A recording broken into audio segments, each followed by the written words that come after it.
यह कहानी है आजमगढ़ में रहने वाली रेशमा की, जो बहुत ही गरीब थी, जो लोगों के घरों में काम करके अपना गुजर बसर किया करती थी। उसके 2 बच्चे थे, नाजिम और बेटी इल्मा। और कुछ दिनों में रमजान का महीना आने वाला था। भाई, इस बार रमजान के महीने में हमें फ्रूट खाने को मिलेंगे या नहीं? पता नहीं। क्या इस बार भी हम फ्रूट नहीं खा पाएंगे? सेठ जी के घर मैंने देखा है, कितने बढ़िया बढ़िया फल फ्रूट, बिरयानी, शिकंजी और कई तरह के शरबत होते हैं। उन्हें देखकर मेरा भी मन बहुत ललचाता है। भाई, पर हम क्या करें, हम गरीब है ना, ये सब हमारी औकात के बाहर है। में अम्मी जान आ जाती हैं। क्या हुआ मेरे बच्चों, आप दोनों उदास क्यों हो? अम्मी जान, रमजान का मुबारक महीना आने वाला है। हाँ तो रमजान में फल फ्रूट, शरबत, शिकंजी देखकर हमारा भी मन ललचाता है अम्मी। अच्छा, तो यह सब सोचकर तुम उदास हो? हाँ अम्मी जान, हम यह सब कब खाएंगे? मेरे बच्चों, उदास न हो। अगर तुम्हारे अब्बू जिंदा होते तो हमें यह दिन नहीं देखने को मिलते। मैं कुछ न कुछ इंतजाम जरूर करूँगी।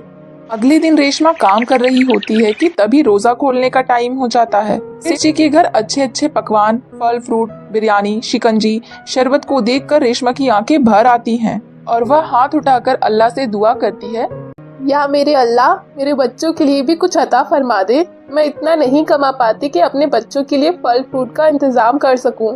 सेठ जी, मुझे अपने बच्चों के लिए कुछ फल फ्रूट लेने हैं। क्या मुझे पैसे मिल सकते हैं एडवांस में? रमजान का महीना चल रहा है। तुम गरीब सिर्फ पानी पीकर ही रोजा रखो, तुम्हारे बस का कुछ नहीं है। फल फ्रूट बिरयानी तुम्हारी औकात से बाहर है, इसके बारे में कभी सोचना भी मत।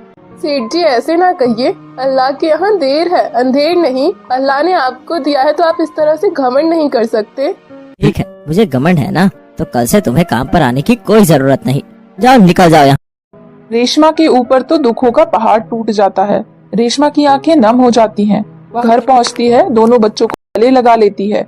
बच्चे माँ की आंखों को नम देखकर गमगीन हो जाते हैं।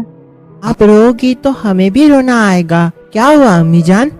कुछ नहीं बेटा, बस मैंने तुम लोगों के लिए फल फ्रूट मांगे थे सेठ जी से, तो उन्होंने मुझे बहुत बुरा भला कहा और नौकरी से भी निकाल दिया। अम्मी जान, ना रोइए, कल से मैं भी कोई काम देखने जाऊंगा। मैं अपनी माँ को रोता हुआ नहीं देख सकता। अभी तुम्हारी उम्र खेलने कूदने की है बेटा, ना कि काम करने की। अम्मी जान, आप रोइए मत, अल्लाह ताला कोई न कोई अपना फरिश्ता जरूर भेजेगा जो हमारी मदद कर सके। और रमजान के इस मुबारक महीने में अल्लाह ताला किसी को मायूस नहीं करता, सबके घर अपनी रहमत बरसाता है। तो जरूर हमारे घर भी कभी न कभी अल्लाह ताला रहमत बरसाएंगे। तीनों मिलकर रोने लगते हैं और अल्लाह से दुआ करते हैं कि उनकी तकलीफों को अपनी रहमत से दूर अता फरमाए। अगले दिन नाजिम काम की में बाहर जाता है। रास्ते में वह देखता है कि एक गाड़ी का एक्सीडेंट हो जाता है और उस कार का आदमी बहुत तड़प रहा होता है। नाजिम उसे उठाकर अपने घर ले आता है। माँ देखो, यह आदमी को कितनी चोट लगी है, गाड़ी का एक्सीडेंट हो गया था। अच्छा बेटा, जल्दी से उन्हें अंदर लेकर आओ। वह आदमी बेहोश था। रेशमा उस आदमी की दिन रात खिदमत करती है। फिर 1 हफ्ते बाद उन्हें होश आ जाता है। ये मैं कहाँ आ गया हूँ? ये किसका घर है? ये हमारा घर है। मेरी माँ ने दिन रात आपकी खूब खिदमत की, जिससे आप होश में आ सके, और माँ ने आपकी बहुत सेवा की है। यह सब देखकर वह आदमी बहुत खुश होता है। बेटी, तुम्हारा नाम क्या है? मेरा नाम इल्मा है। मेरी माँ काम की तलाश में रोज बाहर जाती है, पर उन्हें कोई काम नहीं मिलता। तो आप लोग रोटी कैसे खाते हो? पड़ोस से मांग कर खा लेते हैं, और अब तो वैसे भी रमजान चल रहे हैं, तो पूरा दिन वैसे ही भूखा रह लेते हैं और शाम को मस्जिद जाकर कुछ न कुछ खाने को मिल जाता है। उनकी दास्तान सुनकर वह आदमी बहुत ही गमगीन हो जाता है और अल्लाह से मन ही मन कहता, या मेरे अल्लाह, शायद यही तेरी रहमत है जो मुझे यहाँ तक लाई है। अब मैं इन सबको अपने साथ ले जाऊंगा, शायद मुझे अपना खोया हुआ परिवार मिल जाए। इतने में रेशमा आती है। अरे आप उठ गए जी?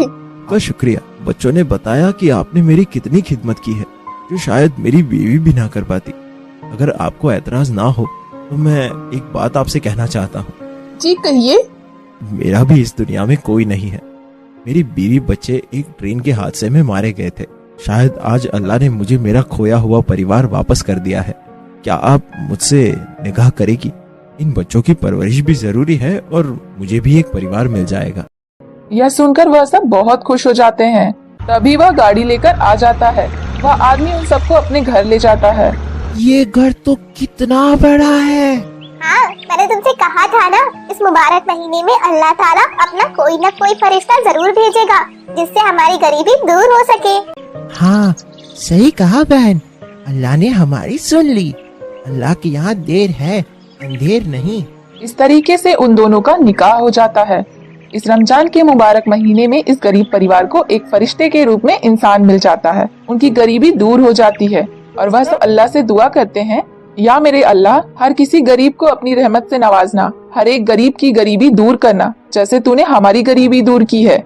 एक वक्त ऐसा था, हमारे पास खाने के लिए कुछ नहीं था, आज हमारे पास सब कुछ है। अल्लाह का शुक्र है कि दस्तरखान पर हर एक नेमत मौजूद है। अल्लाह तेरा लाख लाख शुक्र है।